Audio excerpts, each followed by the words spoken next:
Doctor वैद्य spine physiotherapy centre रावरी. तर आपल्याकडे दोन पेशंट आहे, हे गागरे पेशंट आणि हे गडाख पेशंट. तर गागरे पेशंटविषयी सांगायचं तर त्यांच्या मानेच्या मणक्यामध्ये गॅप होता आणि उजव्या हाताची नस दबलेली होती. आणि हे जे गडाख पेशंट आहे यांच्या कमरेच्या मणक्यामध्ये गॅप असून उजव्या पायाची शिर चोकअप होती. तर गागरे पेशंटविषयी सांगायचं झालं तर तुम्ही थोडक्यात सांगा. तर माझा आहे ना 17 वर्षापूर्वी आहे ना इतका हात दुखायचा, असा हात खालीच होत नव्हता, वरच पूर्ण 3 महिने होता. त्याच्यानंतर आहे ना वैद्य हॉस्पिटलला मी ट्रीटमेंट घेतली ना.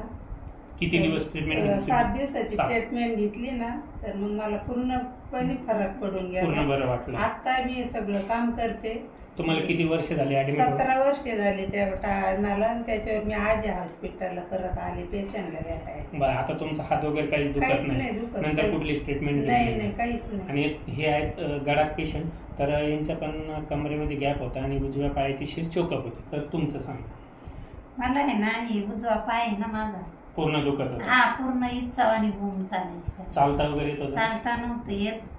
बसायला त्रास होता? बसायला त्रास. तुम्ही किती दिवस ट्रीटमेंट घेतली? मी 5 दिवस. 5 दिवस ट्रीटमेंट घेतली. हे गडाख पेशंट यांनी 7 वर्षापूर्वी आपल्याकडे ट्रीटमेंट घेतली आणि हे ज्या गागरे पेशंट यांनी आपल्याकडे 17 वर्षापूर्वी ट्रीटमेंट घेतली.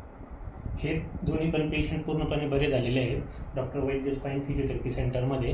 तर संबंधित गागरे पेशंटने गडाख पेशंटला आपल्याकडे पाठवलेलं होतं आणि गडाख पेशंटने त्यांचे नातेवाईक आपल्याकडे ॲडमिट आहे, ते पण पूर्णपणे बरे होत झालेले आहेत. तर संबंधित आपल्या फिजिओथेरपी सेंटरमध्ये काही मणक्याविषयी जर काही समस्या असते तर भेट द्यावीत.